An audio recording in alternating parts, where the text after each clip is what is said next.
Welcome to Dodgers Daily. Casey Porter here. So glad that you decided to tune in. It's been a minute. Probably going to be the only video that I released this week, but wanted to make sure and get big Ben Casparius and his promotion to the Los Angeles Dodgers covered, because this is big news. Ben Casparius, my man, I got to talk to him about 2 or 3 weeks ago.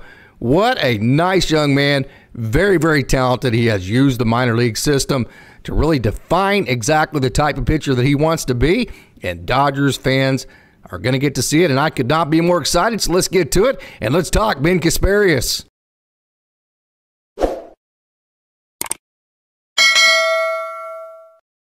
Ben grew up in Connecticut. He eventually went to the University of Connecticut his last go-around in college. Started his college days at the University of North Carolina after having just a tremendous prep career. And yes, just like River Ryan, he was a two-way player first, shortstop type guy.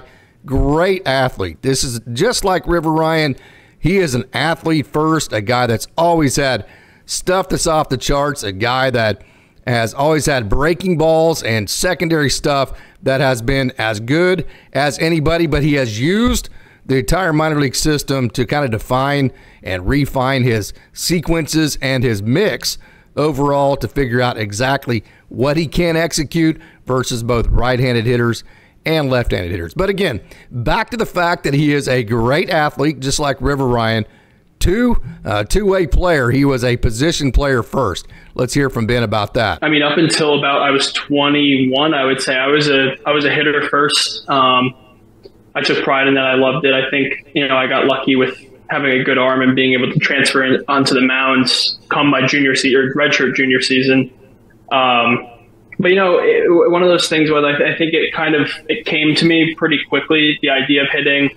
I thought I always had a pretty good approach, and that's kind of what propelled me into, being able to hit in the ACC in college and then ultimately having to make a decision. But in high school, it was pretty awesome. And it would have been interesting to see if I was still a hitter in pro ball, what could have happened, but I have no regrets at all. It was pretty special though. Drafted in 2021 out of UConn, Ben came to the Dodgers with a whole big old bag full of secondaries, and quite honestly, a fastball that lagged behind those secondaries. But hey, this year that fastball has jumped. The spin rate on that fastball has really, really increased. So now his fastball has caught up with the secondaries. Here's what he had to say about his sequencing and his mix and how he has worked on that as a minor leaguer. The adjustments you have to make per level. I think the farther you go up, the less swing and miss you're going to get, the less chase you're going to get. And just being able to refine your mix and figure out, especially being a starter, what are your 2 in zone options? What pitches am I going to get away with outside of the zone? What am I going to get, what takes am I going to get in the zone? And I just think at the end of the day, it's just trusting what you do have that specific day, because you're going to go out there plenty of times and not feel good or not have your A stuff.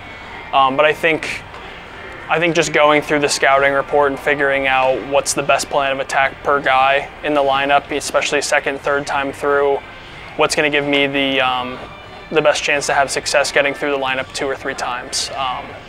And I think this year it's definitely taken a huge step in the right direction. One of the questions I like to ask guys who've gone all the way through the system, starting at the complex to Rancho and then to Great Lakes and then to Tulsa and in Oklahoma City, and have spent pretty good amounts of time at each stop, is, hey, which jump was the most difficult for you and why? And to explain all that, here is what Ben had to say about that and how he had to change his mix as he jumped levels. But I think the jump from Rancho to High was difficult too, just because I hadn't had a refined mix yet. It was still kind of a 2-pitch mix with a third fringy changeup. So I think going into Tulsa last year, I think it was figuring out hey, I do have a really good refined mix now as a starter, 3 or 4 pitch mix. How do I use it correctly? And that took probably a month and a half or so, and I think that's when I started having really good success towards the back half of that year, the last month and a half or so. So as Ben went through each level of the minor leagues and the Dodgers minor league system, kept refining himself, last year, about halfway through, he started throwing the ball better than he ever has. Now here's the thing, we kept telling you on our Dodgers Daily Down on the Farm segments, it's not showing up in the box score, but Ben Casparius, the process of the way he's throwing the ball, the way he's refined his mix, and the way he's executing It is there, and he is performing as well as he ever has. And trust us, the results eventually will follow. That's exactly what happened this year. And in my opinion, he was throwing the ball so well earlier this year. I think with all the chaos, there would have been a good chance that he got called up somewhere in June, but he got injured. So that's kind of a frustrating process in the sense that you finally get the results to follow all the great pitching you've been doing. And then right when you think you might have a chance to go up, you get injured. You have to fight back with that. But now he is in a position where he is with the Dodgers, and here's what Ben had to say about that whole process. I think the maturity aspect of just kind of trying to stay grounded, for me, it's like it's taking care of business every single day. And I just keep telling myself, like, I'm exactly where I want to be in terms of my career, like what I am trying to get out of being a professional baseball player. And where I am physically at the moment, and with, again, like the refinement of everything that's taken over the course of 3 years. I think it's really just staying grounded and taking care of every day at hand, and you know, it happens at unexpected times. So that's really my goal, is just to stay consistent, keep the highs not too high, the lows not too lows, and just kind of go throughout the week, and I think good things will happen. Ben has always had great stuff, and he's always had a good fastball, but his secondaries, especially his slider, that has just wicked spin. It's a great pitch. He can throw it for a strike. They have always kind of outshined his fastball. That is until this year. So I asked Big Ben what unlocked about his fastball. I think just trusting it in the zone. I think, again, like it's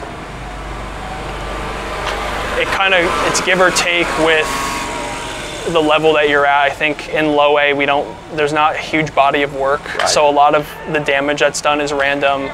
Same thing with high A. I think here, guys are smart enough to, you know, sit on a certain pitch or sell out for a certain pitch at times. And I think just being able to go out there and try and generate as many swings as I possibly can before getting 0-2 or 1-2 in a count has really helped me use my fastball more, and like having conviction behind it, where it's, you know, I'm throwing this fastball to put it in the strike zone, not try to baby it or be cute with it. And the more fastballs you throw in the zone, the more swings you're going to get, and then you're keeping them guessing with the slider, and that's what I want to get to, obviously. And the same thing with the slider too. If I'm throwing it in the strike zone, I'm going to get more chase with it out of the zone, and it's going to help my fastball play up also when I do throw it. So we've heard about the fastball that's caught up with the secondaries. We've always heard about the plus-plus slider of Ben Casparius. So I asked him about his entire pitch mix. Here's what he had to say about that. I'm throwing a 4-seam, a 2-seam supplemental, a slider, a curveball, a changeup, and I'm working on mixing in a cutter at some point. And I know that some of my pitches get tagged as cutters. I think they're just kind of sliders I throw at 2 strikes. I always hesitate when I see it. Yeah, I think they're just pitches that I'm just letting rip, and it's going to be a little bit harder than the others. But yeah, I think the biggest pitch was probably the curveball. Like when I started throwing that at the back end of Tulsa and started to get feel for it in the strike zone, that's just something where it's going to protect my fastball a little bit better, having more of a vertical plane. And it, again, like it's something where it doesn't need to be perfect in the strike zone, but if I keep it on the plate, it's just another pitch where they have to be honest with it. They have to, you know, they have to respect it. They have to honestly sit on it, and if they are sitting on it and I get lucky enough, like that's going to help my fastball play up in the zone a little bit more too. It's one thing to have all these great individual pitches and to be able to light up the track, man. It's another to actually be able to put together sequence after sequence after sequence that you can execute and actually attack professional hitters with and get them out. That's what Ben Casparius has really mastered in as far as his time with the Dodgers. Yes, he has very much so improved all of his individual pitches, all the metrics on them, but really what he has really done is just figured out the whole sum of what makes him good in terms of what he can do with those individual pitches and how he can put them into practice and how he can get professional hitters out with them. So here's Ben Casparius. He takes you through his pitch mix, all of his sequencing, and how he attacks professional hitters, which is his go-to card. For me, I think the biggest mental adjustment I made from my first year was just realizing, like, hey, you know, numbers are going to say a certain thing on paper, but if you go out there with a certain objective, whether it's a bullpen session and you know, I'll touch on it a little more obviously, but there was so much work that went into what was going on with my arsenal, and how we were going to attack lineups and navigate through a lineup. But that's the whole thing. It's all process oriented.